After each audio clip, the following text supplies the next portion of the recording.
Welcome to Room for All, the podcast where we dive deep into the world of inclusive employment and explore the power of creating opportunities for people with disabilities. I'm Andrea Comastri, CEO and co-founder of Hotel Etico, Australia's first not-for-profit social enterprise hotel. And I am Soraya O'Connell, General Manager of Hotel Etico. Together, we'll be your hosts as we talk about the importance of breaking down barriers in the workplace.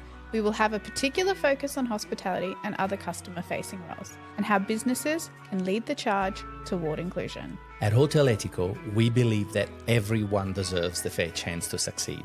And we've made it our mission to not only provide jobs, but to build meaningful careers for people with disabilities. On this podcast, we will be sharing success stories, best practice, and inspiring conversations with industry leaders from the hospitality sector, the disability sector, other social enterprises, philanthropy, and of course, our own trainees, graduates, and staff. Whether you're a business owner, an advocate for inclusion, or someone curious about the future of work, this podcast is for you. So come and join us at Hotel Etico, or as we call it, the Hotel California for the Heart, a place where once you have checked in, your heart will never leave. So let's get started and open the doors for all.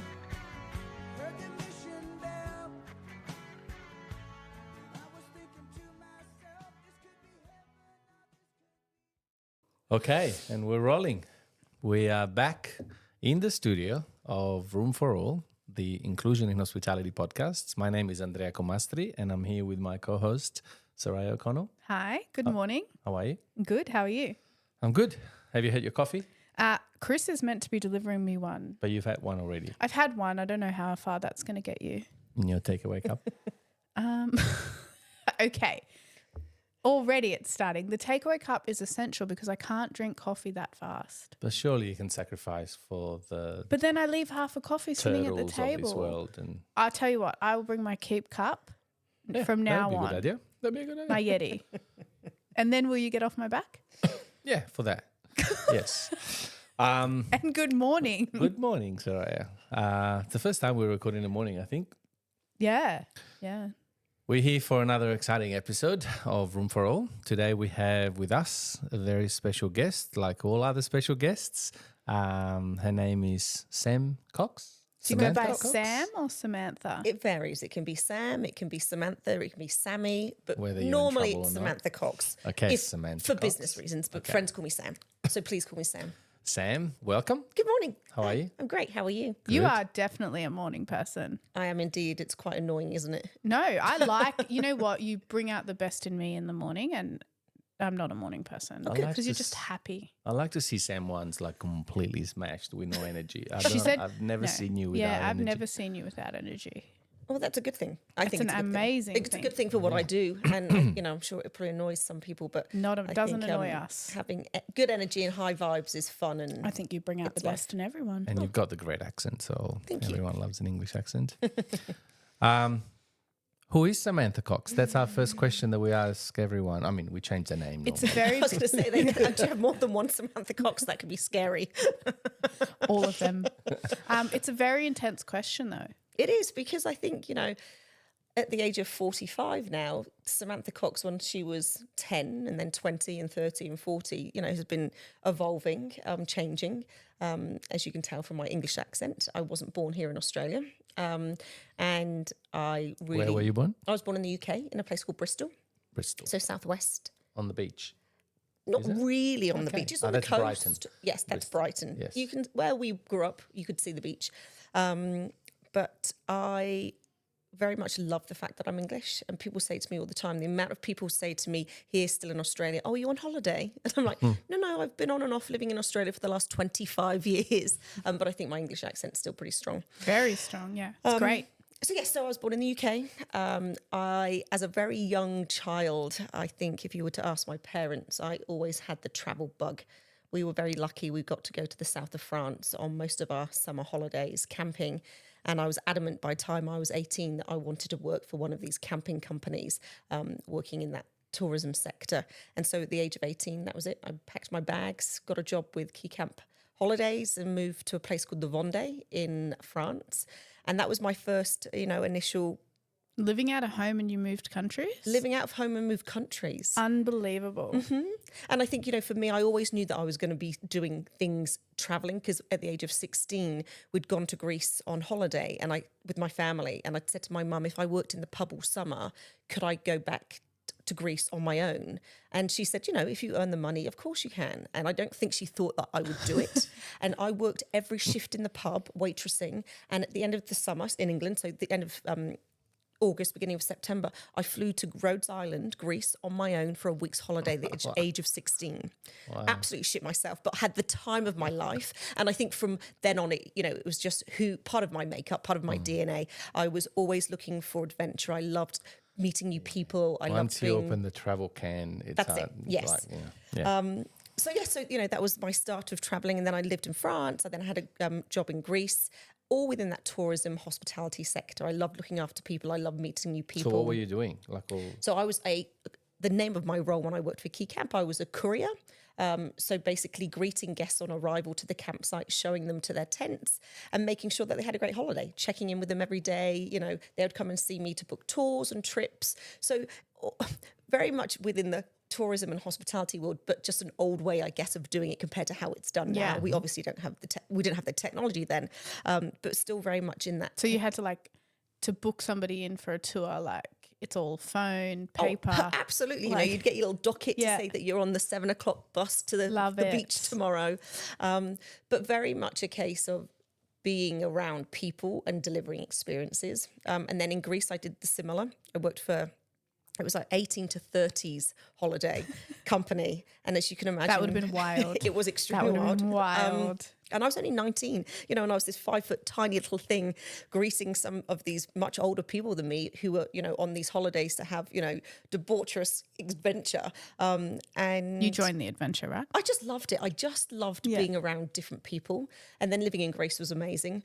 And then I kind of thought I should try and do something a bit more serious with my life. And my mum was in recruiting, so she ended up getting me a job with Toyota. So I then kind of said I'd go back to the UK for a couple of years, but that really didn't last long because I just couldn't fathom the fact of being... What were you doing at Toyota? I was actually in admin. I was in admin secretary, I guess. I was only young, but working for Toyota in their import centre, which I loved. You know, at the age of 20, I was driving a brand new car and, you know, thinking that I had all the money in the world, but the travel bug just wouldn't let go. And then at the age of 23, that was it. I was packing my life up in the UK and coming to Australia, thinking that I was going to come for 12 months on a tourist visa, and ended up getting a permanent residency and kind of been on and off living in Australia for the last 25 years. And what did you do in Australia for work? So I became an EA, PA. So I was an EA for a trading company in Brisbane, which was fun because it was me and 12 guys who How would trade. Good's Brisbane though? Oh, Brisbane's a great city. It's so underrated city. It is the best city, I would have to say. Like Sydney's cool and all, but Brisbane, it's my favourite city in Australia. And it was great. And people said to us, why did you first move to Australia? Why did you first move to Brisbane? And it was a case of I had a school friend living there. And so it was a case of why don't we go and see them? And I had a couple of different temporary roles, but very much in that secretarial EA roles. And I worked for a trading company who traded energy. And then I got a job with Virgin Blue, which is now Virgin Australia. And I was EA to the chief operating officer, a crazy German guy called Stefan. But again, very much in that world of looking after people and, you know, that admin world and being organised. I feel like you're a very organised person. Well, I am, but I was late for breakfast this morning, which disappoints me. You weren't late. You were 15 minutes early on the time that you thought it was. Yeah. True, I thought it was 8:30. Yeah. I'm sure you said that to me last night, but anyway. That's a possibility. Yeah, who knows? I am an organised person. I could have said 8:30 and Andrea could have said 8. Yep. I said 8. Yeah, I probably said 8:30. So you probably weren't late. I was in the middle. Perfect. Okay, great. But yes, I am an organised person. And I think that I love organising things. I love organising people. I love looking after people. And I think that then led on to me being an EA and then onto my role after being with Virgin Blue. And that was EA to Sir Richard Branson. Wow. Okay. Yes. It's a big job. And moving from Brisbane to Necker Island in the British Virgin Islands, which is where Richard's home is. Okay, so we've So got that's probably where the interesting part of bit of story Samantha to tell comes here. around. I think all of it's pretty interesting, but yeah, I'm sure it would be very interesting. Necker Island, so that's in the Caribbean. Correct, yes. So the British Virgin Islands in the Caribbean. So a long way away from here, Tropical island. but beautiful part of the world. Yeah, I've really never beautiful. been. I need the travel bug. I think I'm starting to get it. Yeah, I'll be there. I'll just go with you to Necker. Yeah, sure. We'll be sweet. And how long were you with Richard? I was with Richard for almost 5 years. Okay. So I joined him when I was 28 and then I left him when I was 33. So I was still a baby-ish. I'm sure Baby-ish. you packed in so many experiences. Unbelievable. To have the trust, because an EA needs to be fully trusted. Like, It's a role that you can't be an EA if you're not trusted. And it goes Yeah. vice versa. You know, working for Richard in that capacity, it was different. It wasn't working for somebody in London or Brisbane. You know, we're living on an island in the middle of the ocean and supporting Richard, 24/7 pretty much. And because it wasn't a case of, I'm going to jump on the train and go home for the night, you're on You island. lived there. So it's very immersive. The travel that we did with Richard, and I say Richard's got an amazing EA called Helen Clark, and Helen and I joined Richard at the same time 17 years ago.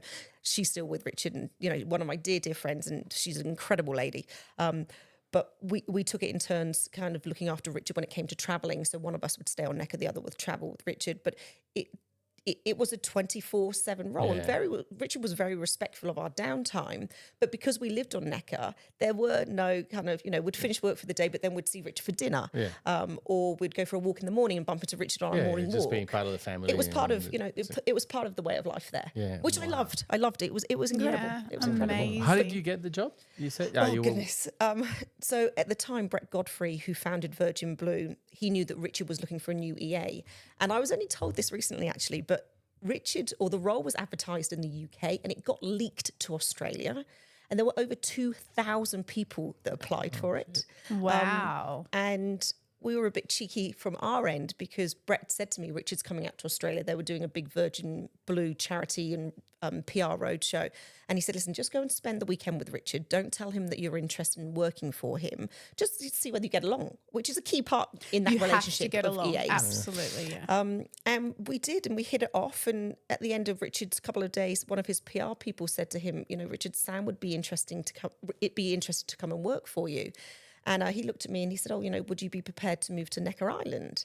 And I looked at him and I gave him a kiss on the cheek and I said, yeah. I said, I just had to make sure I liked you first. And that was me being like cheeky Sam, Yeah. and that tongue in cheek. And then, I walked back into the office on the Monday and I can feel that there's this sense of energy that something's kind of happening. And I log into my emails and there's an email from Richard wanting to talk to Stefan, who was my boss. And I kind of assumed that potentially it was for a reference. And within must have been maybe 2 or 3 weeks, I was packing up my life in Brisbane and moving to the Caribbean. Unbelievable. Yeah. And, I left school at 16 and I Yeah. talk about this quite often because I think it's really important, especially for my nephews to understand. People thought because I'd left school at 16 that, I was going to be a failure and I wasn't going to go I on got to that. achieve things. But I say, 12 years later, I'm working for one of the most, and probably at the time, the most famous entrepreneurs in the world, living on his private island in the Caribbean. Yeah. I was 28 years of age. I And get so that. You can do anything you want with your life. I moved out home at 15 and I finished year 10 and, I did a few certificates. just not living in the Caribbean. This is the richest Obviously, man I in the world. stupidly went to Sydney. Got the wrong end. But it was the same. Everyone thought she's just going to be a waitress, work in a pub for the rest of her life. Blah, blah, And there's blah. nothing wrong with that. There is nothing No, wrong there's with that. absolutely nothing It wrong with wasn't that. going to be me. No. But yeah, Yeah. Sorry, I don't have a Caribbean island. It's rude. You need to up your Maybe game. that's where the next Hotel Etica should be. Yeah, maybe. Maybe. Yeah, maybe. But it was I was very privileged, and I still speak about my experience there because I learned so much from Richard, and he is such a great leader. And I think some of my leadership skills now that I have are because of him. Yeah, it's pretty amazing like that he was such a disruptor, but he's still like one of the possibly like last man standing in terms of super billionaire that has not been, tarnished by. Well, he's respected. He's Yeah. very well respected. But he's kept like it's really interesting because he had a an extremely high profile and disruptive, visible, blah, blah, blah, in your face. But over the last 10 years, he's kept a fairly low profile and he's focusing a lot more. And the profile is more on the charity side and on the giving and on all of the sort of stuff. So Richard, he's always been, he's respected, but he's also very respectful. To the point my where coffee is being delivered. Let's pause for a second. Come in. Come in. it was Sophia. Oh. Oh, I thought you were It coffee. says quiet, please, on the door. Hey, but while you're there, can you ask Chris for my coffee? Okay. Thanks. But also, you look beautiful. Thank you. Hi, darling. Hi, Tali. You brought a present. Thank you. All right, thank you. Sorry. All right, so Sorry, Sam. Welcome to the madness. This will be cut, obviously, Or in the bloopers. Maybe. It We'll probably see. won't. So we're talking about Richard. So yeah, So, as I was saying, Richard is very highly respected, but he's also very respectful. And for me personally, being involved with Virgin Unite, which is Richard's foundation, was probably one of my highlights of my career with him. I got to spend lots of time with events and things that he was doing with Virgin Unite, including the Elders, which is a fantastic organisation. At the time, it was headed up by Nelson Mandela, Kofi Annan, Archbishop Tutu.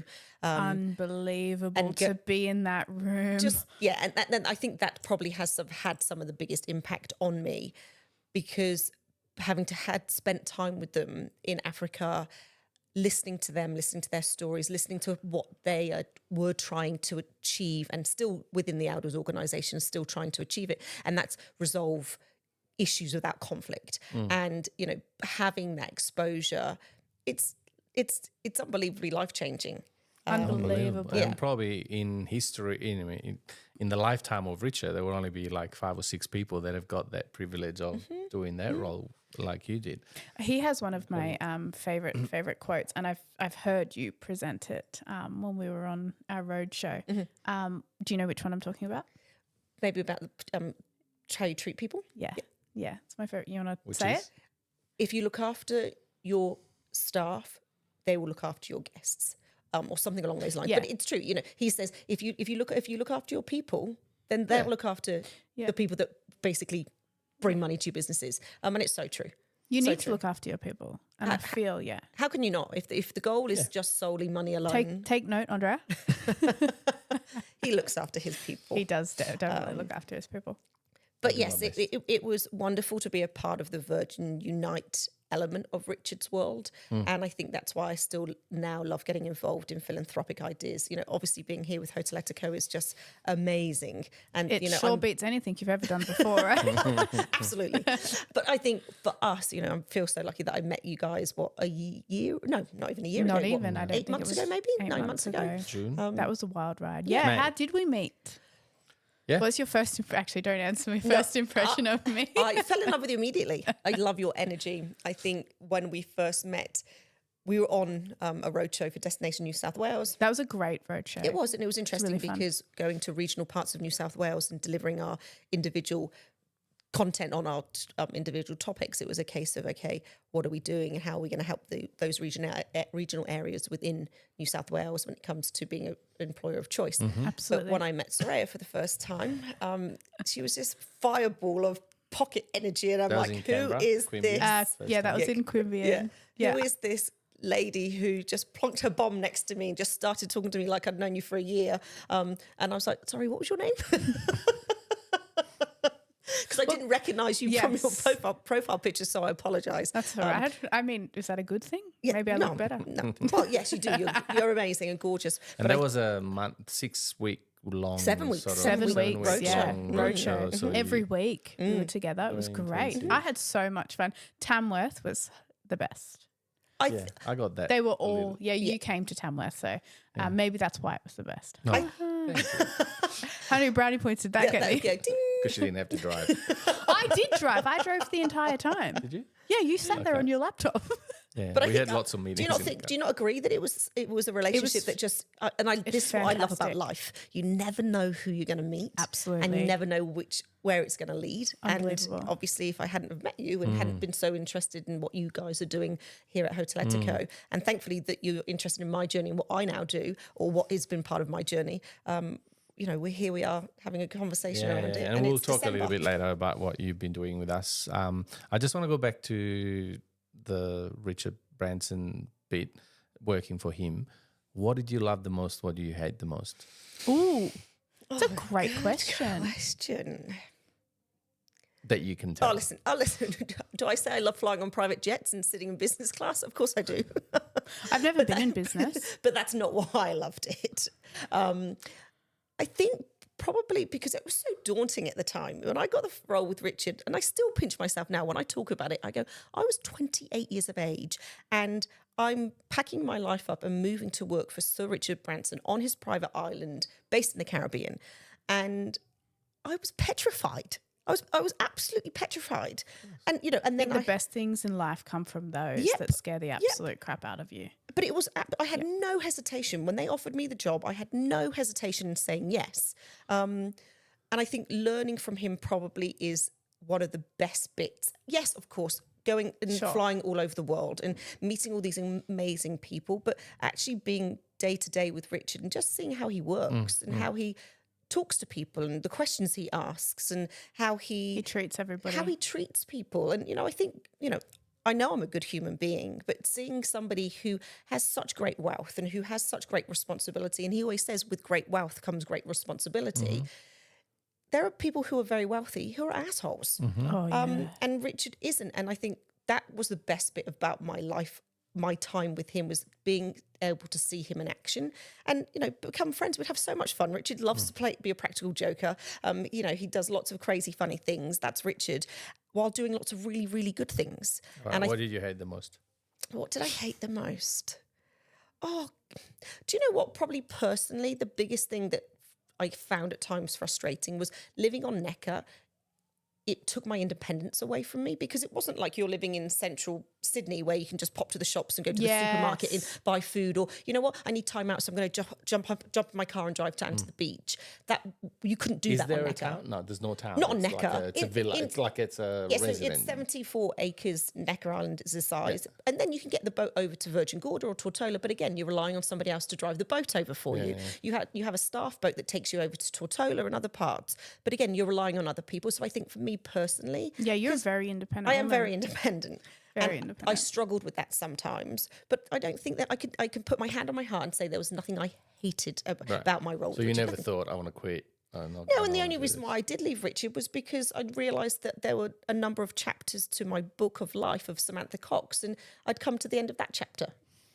Which you're writing? Are you writing a book? I am, yes. About your story, or it's called The First 40, and it's about the first 40 years of my life. And Richard is in it from the sense that it talks about my journey when I worked for Richard, but it's not about Richard. I can't wait to read that. No, because I'm not telling him. It's my story. Right. It's not Richard's story. It's my story. I think there's probably books about Richard's story, but I'm more interested in your story. Well, and Richard will be a small part of my book because he's only been... And are you writing, or you got a ghostwriter? I have a ghostwriter helping me, yep.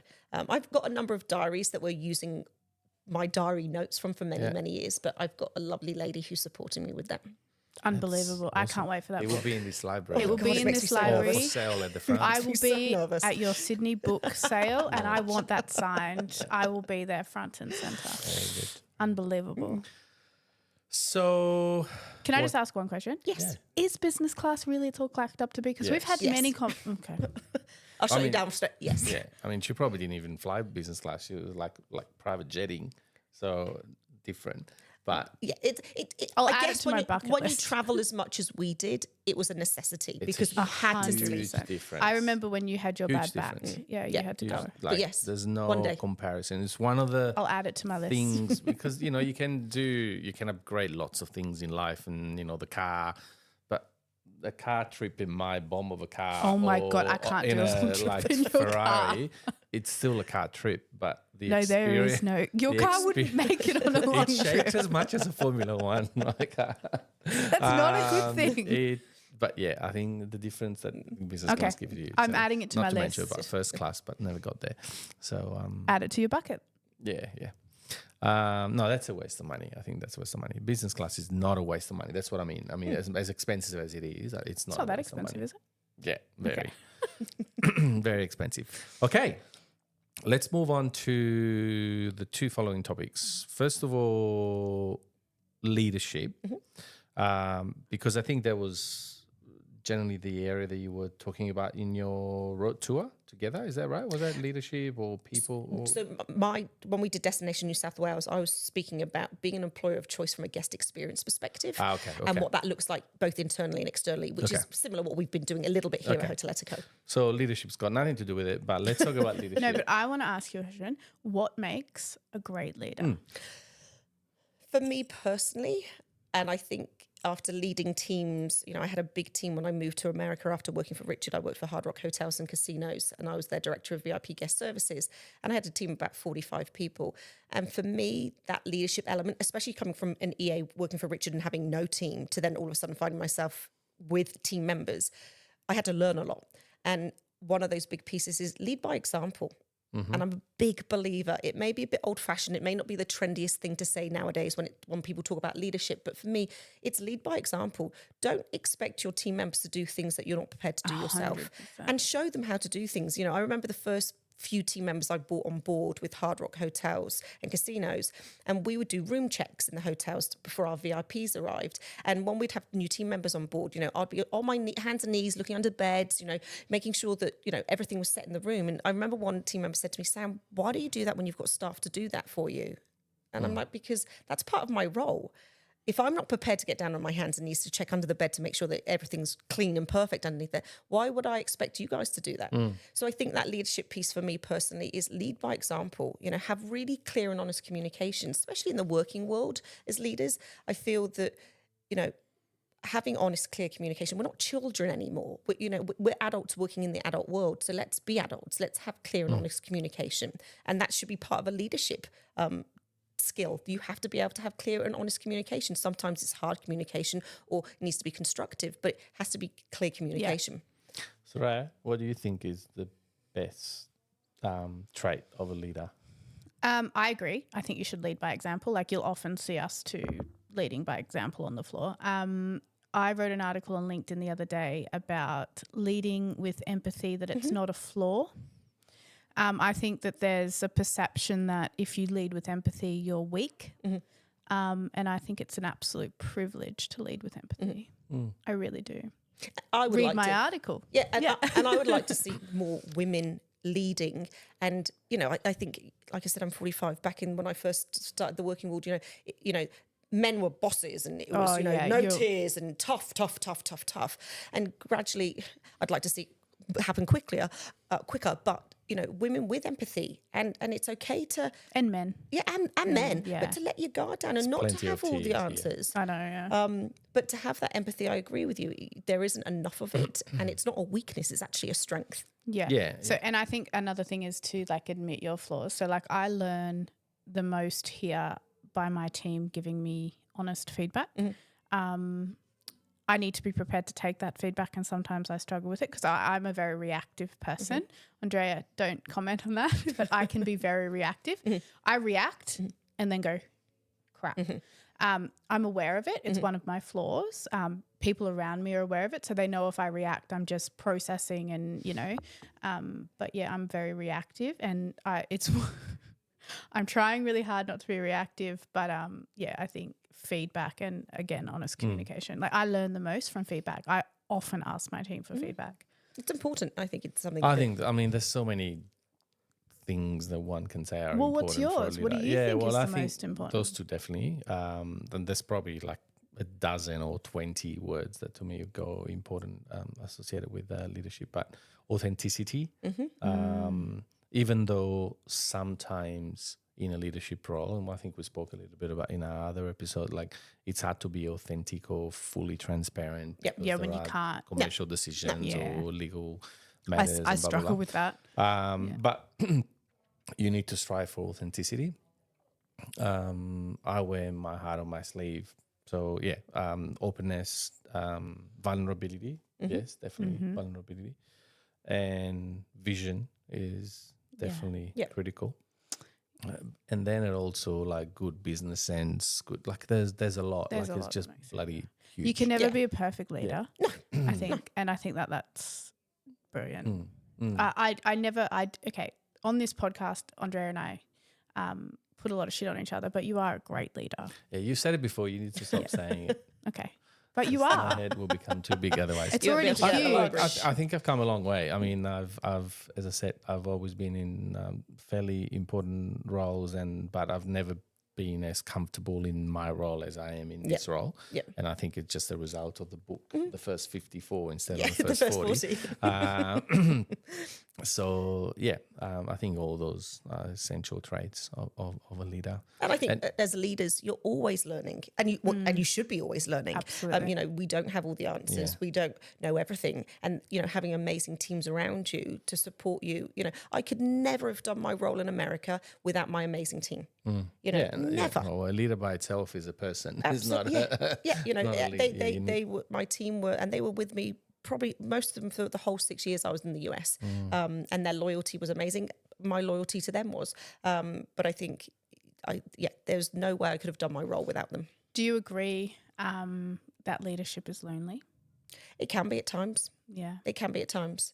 I was lucky with the other leadership teams within Hard Rock, and they were very supportive, and they were very open, and we had an open working space, and it made it easier to get support. But at times it was lonely, especially when you kind of close your eyes in bed at night and go, "Wow, tomorrow's another day," and all there's And I can't challenges. talk to anybody about it.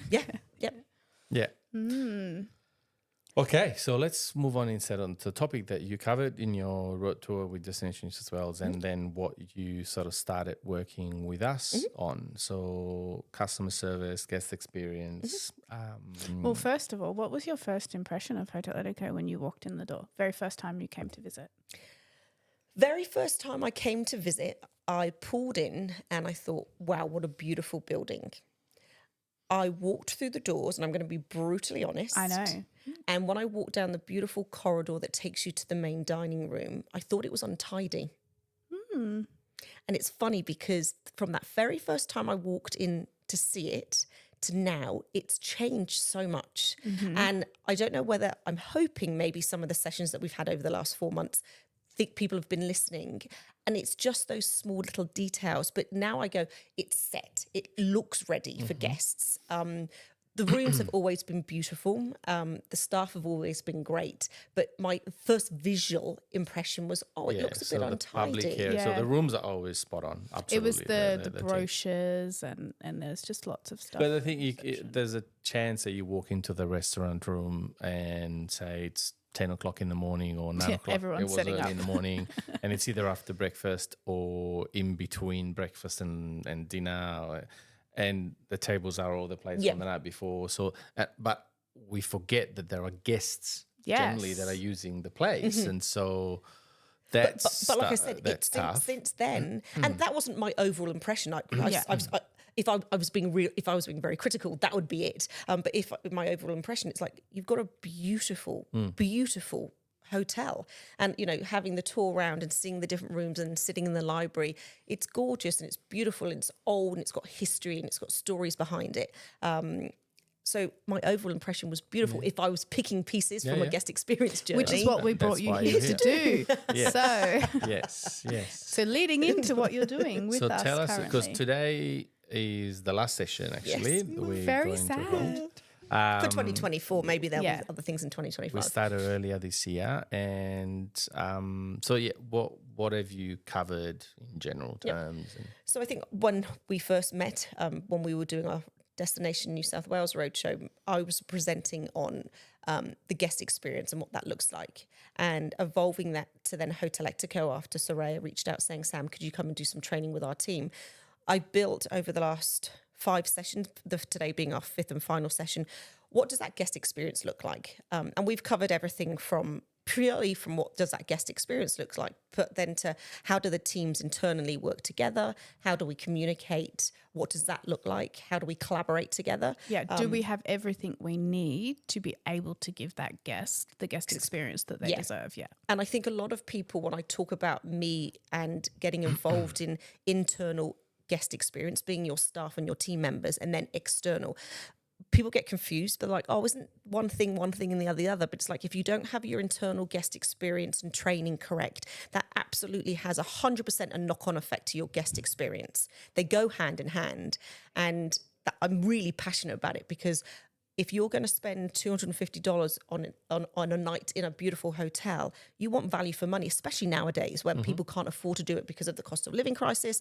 And I think if you give your team members the tools and the powers to be able to deliver that guest experience, which hopefully we've covered lots of that in the last 5 sessions, it empowers them to be able to go, okay, well, I'm now part of something that look at the outcome. And, for businesses, 99% of the time, it's that revenue and what revenue are you bringing. Yes. But if you can get these other pieces right, that revenue normally will then drive and increase. And we've involved in the training every single person within the business. So that's what I said to you when I reached out to you. I said, this is going to be slightly different to something that you've ever done before. And we will look at having you train the trainees too. So I can't wait for that one. But the staff that we have, they're not necessarily all hospitality, and they're not all necessary disability. So the thing that makes us unique is that everybody works across everything. So I remember that conversation. You're like, oh, I love a challenge. Oh, and I think, I admire your team members here, because they do wear 2 hats. They do. They are the support worker for the trainees, and then they're having to work behind the bar, or they're having to work in reception when guests arrive and check people into rooms. And, Michael last night, who runs the restaurant, he checked me into my room last night, which was a great experience. But I just admire what you're doing here, and the fact that you're even open to improving and developing your team members' skills. Wow. Wow.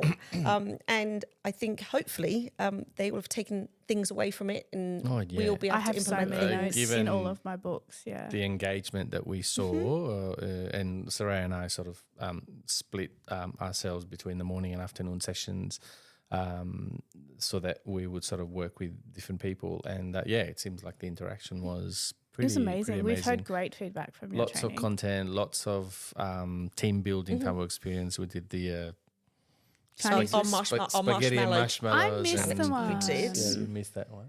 But you know what I really loved is the Chinese Whispers one. Yeah, Well, it's actually called... What's it called? Politically incorrect. It to call is Chinese Echo Whispers. Chamber. Echo Chamber. And we may be doing Echo Chamber later again today, cool. because we talk about brilliant. active listening and what It that is. actually means. And I think hopefully people are really starting to hear active listening over the last 5 sessions, are actually thinking about what that means. So And it means actively listening. Yeah, for me, you make us do takeaways after everything and what you've learnt and how you're going to implement them, which is amazing because you actually hold us accountable for it. So some of the things that I chose to work on was one, smile more, which I think I do smile, but like when I walk around the hotel, like I don't necessarily eye contact with people, which is I think is really, really important. But then it was active listening because I have squirrel where I just get distracted by anything and I'm gone, which is why like when I'm doing the podcast, I don't have my watch on because if it buzzes, I'm like, oh, hey, I'll just read this email. But active listening is so important. So important. Yeah. I'm starting to really realize that and I'm not that bad at it. It takes effort. And I think because of the team members, the support workers who are also then talking to the trainees, that's something that they can work with them as well because it's important and it's not always easy to do. Yeah, yeah. And so we did, I think, 5 sessions, including this coming one every 3 weeks, 3 or 4 weeks. That gave us the opportunity to implement some of the takeaways and the learnings and the little improvements. And it's all been about incremental improvements, which is what we like to do. Something overnight. Which is what we like to do, right? It's part of what we do, the Continuous improvement, absolutely. One little step at a time. And so can you think of like 4 or 5 examples that you've seen us doing or implemented in between sessions? Absolutely. And I love coming back here because I'm like, what they've done differently or what's happening. And some of the people listening will say, oh, Jesus, this is a hotel and they don't have this. They didn't. It's a 15-room hotel, people. We are a unique place and we don't just focus on the one thing. And so, but it's also the little things that you miss. Yeah. And I've been to some of the best hotels in the world or some of the most expensive hotels and they don't do some of these things. And as we spoke about last session when we were talking about going above and beyond, it doesn't have to be hugely expensive. You know, so give us some examples. From the first session, from my first time walking in here to now, my 5th session here, one of the things I said was, how do guests know when the bar is open? Because there were no opening times.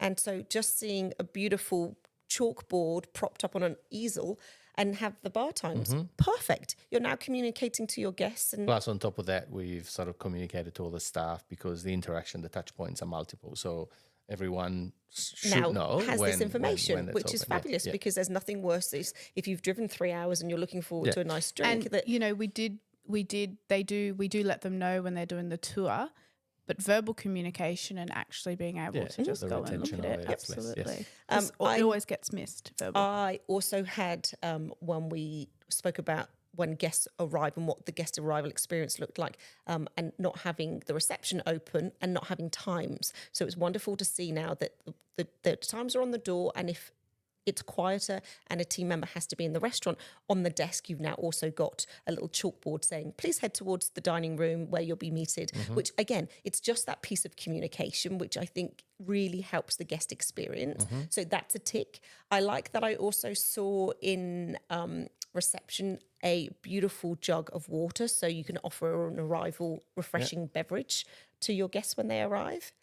It's like flavored water with which is orange. which is beautiful. It doesn't have to be overly expensive. Yeah, it doesn't it's need to be really nice. champagne, It's but really nice. just having iced flavored water on arrival, perfect. Easily done. Small detail, but a one that people go, oh, Very that's nice. effective, yeah.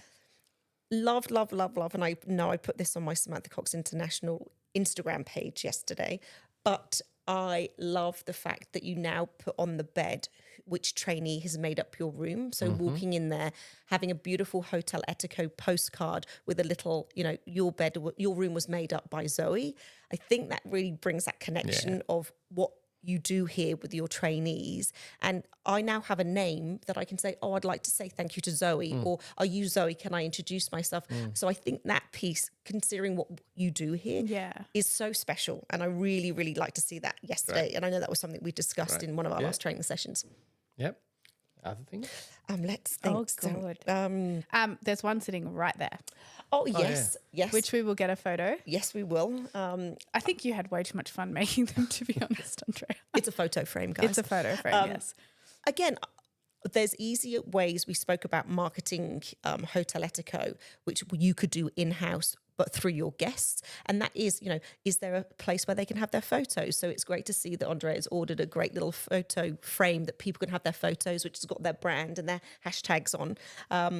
And it's then creating memorable moments. They're hopefully then putting that on their socials, getting it out there. So then they're doing the marketing for you. Yeah. So in a social enterprise like here, where you don't have a huge marketing budget, you're letting your guests do it for you, which is brilliant. And again, it adds value to their guest experience because they've then got memories as well. Yeah. Yep. Yeah. Great. It's brilliant. Yeah. The takeaways and the things that you know, people come and go, say a critic, they'll be like, change that. You don't do it like that. You come in and you observe and you take in what's around you and you just suggest things. The way you train is unbelievable. You're very engaging. Thank you. And I think it's important. I can come into any business and say, well, that needs to be changed. You shouldn't do this, and walk out again. Needs but to be a that's journey not how it together. works. I think if you involve your team and get their ideas, have a conversation around it, have discussion, see what's practical, what's not practical, then you have that engagement and that staff engagement, which is so important because you need them to be engaged, to be on board. And that's what we've done over the last 5 sessions. And I think we were talking about it, I think, the other day when we did Christmas drinks with holiday drinks with industry partners. I think that was the conversation. Like, most hotels provide the same service, the same facilities. You know, there's comfortable rooms, there's food, which is an essential. Like, you can't go below that, right? So, but that's a given. So how do you differentiate yourself?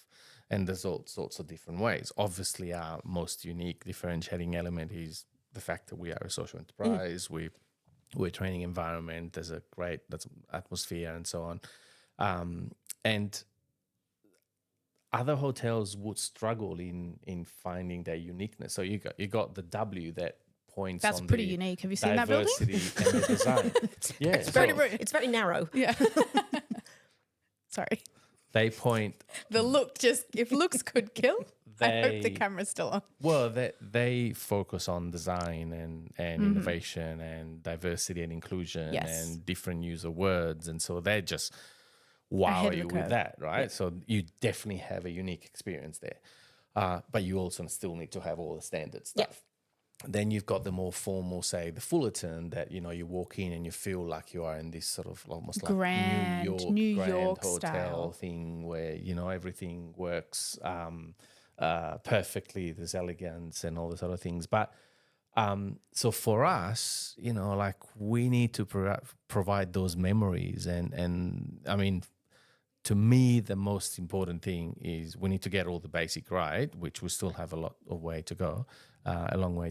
But then it's all about the conversations. Like last night, we were sitting here having dinner in the bar. How many people approached us? That sort of saying, you Andrea, the CEO, do you do this? Can I tell you this? Can I tell you that? Like, how The conversations, amazing yeah. are those conversations, right? But we don't want people to come to us just because we run a fantastic training program. Recognize Yeah. the amazing thing that we've done. But our quality and standards, we want people to come back. Yeah. Absolutely. Yeah, we need to compete. We need Yeah. to be competitive. We want people to come here because our beds are very comfortable. I had the best sleep. And But I did as well. our pillows are great. Like we need to provide a service at a standard, and we don't expect people, because people come here for a training program. They come here once. Yeah. yeah. They'll never come back again. Yeah. Like it's But I think you from September to where we are now in December, I see that you have definitely grown, and by just implementing small but impactful changes. Yeah, So yeah, well no, done. I agree. Well And done. the other great thing is that it's a collective effort. Yeah, it was a team effort, And everybody. that was, I think, the most important thing, because you're not going to be here forever do training or suggesting things. So now there's an energy and there's people finding ways to improvements. improve. Yeah. It used to be very dependent on us, asking us. Instead, now I just walk in a room and say, "Oh, that's new. I didn't see that before. That's great. That's And that goes It's back so to good. empowering your So staff good. Absolutely. to be able to do things knowing that they're trusted in doing Very, them. very good. And I think that, again, it goes back to the staff engagement piece. You've then got your team members engaged because, yes, leaders, you lead the business, but they're able to lead within their own, small teams to be able to do things that have an impact on the guest experience and then on them. Yeah, I feel like basically we're now ready for us to literally pull away and focus on the next site. I agree. And this place. I mean, will I run have a from- little bit of FOMO. I'm not going to lie. The yeah, control this freak is- in me is just but- a little bit. But I also like to empower people. But the staff here know what they're doing. They do. Yeah. And one other thing, and you've heard me say it every session, is that consistency piece. Let's make sure if we're going to make small changes and that we know that Yes. they work, Yeah. let's be consistent Yeah. with them. Yeah. You either be consistently shit or you be consistently good. But at the same time, 100%. That's That's my your line. line. so I it's know. interesting because it's a fine line between the consistency and the repetition and you know what you're going to get, and the uniqueness and the quirkiness. And I think there's an amazing value in the quirkiness Yeah. of Hotel Yeah. Etico. Yeah. It's just what you want, like if you go to, you don't want like a McDonald's experience where it's always the same, identical. It's definitely not always that's the not what same. you're Sometimes I looking- get a cheeseburger that's cold. Yeah, Sometimes I get a cheeseburger that's hot. It's just never the same. Yeah. So I think we need to be careful not to lose our soul Yep. in seeking perfection. Yep. I think, And I don't even think that perfection's needed, No. because perfection can mean so much and put a lot of pressure. Yeah. Be your beautiful saw- Hotel Etico. Be Yeah. different. I Be saw unique. a video online this morning, actually, as I was waking up, from Jelena Dokic, Mm-hmm. I don't know if you a former tennis player who's gone through a lot of challenges with her father, and she's saying that she's perfectly imperfect, Mm-hmm. and I think we are perfectly imperfect. Yeah.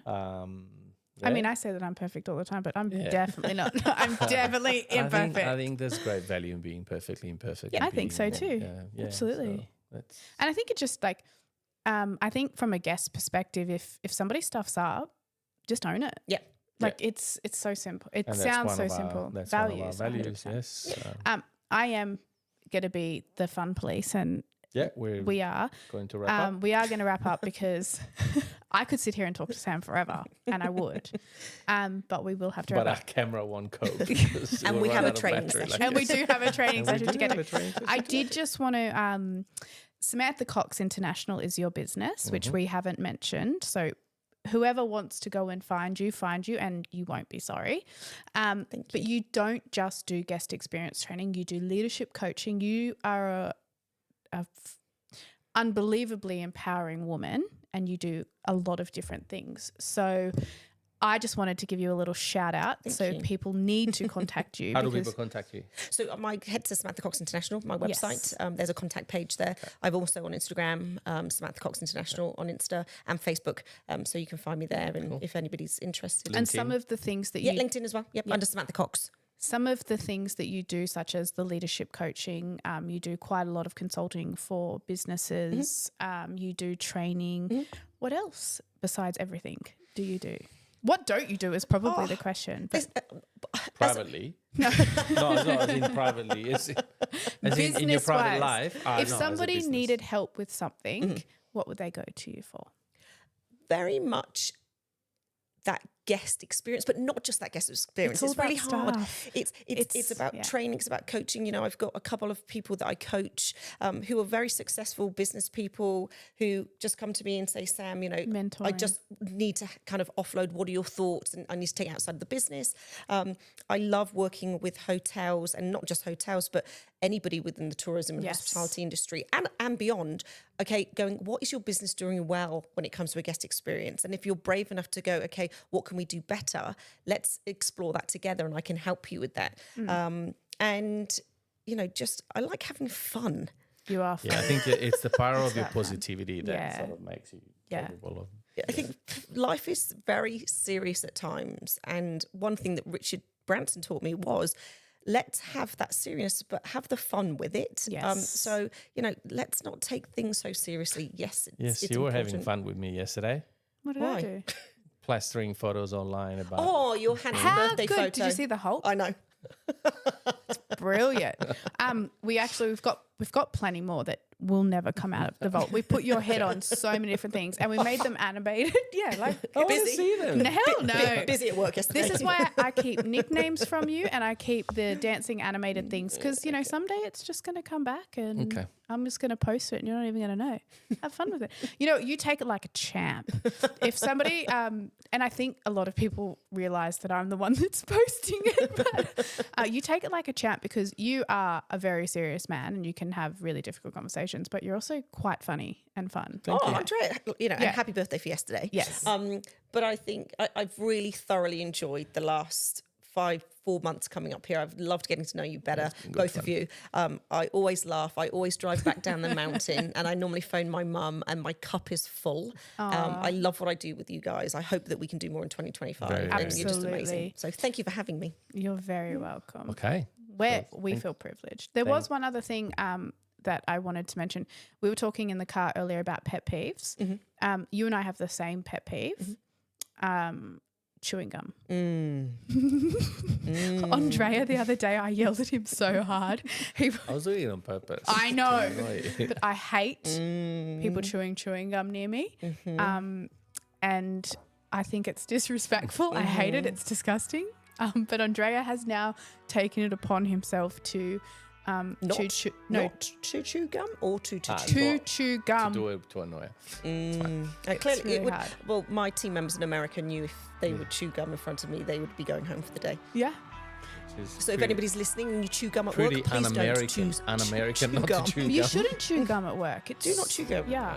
I know. Don't chew gum in general. Pet peeve. Okay, Samantha Cox. Yes, Thank Just you. Sam. just Sam. Thank you for being part of this chat. We've enjoyed the last few months with you, and I'm sure the future will be bright together as well. Thank you for being a guest with us. Thank you for everything that you've done. Yes. Not just being a guest, but everything that you've done for Well, us. thank you for having me. Like I said, it's been so much fun, and I can't wait to see and do more with you guys in 2025. Thank you. Same here. And as for us, Saraya, let's keep making room for all. And keep fighting for inclusion.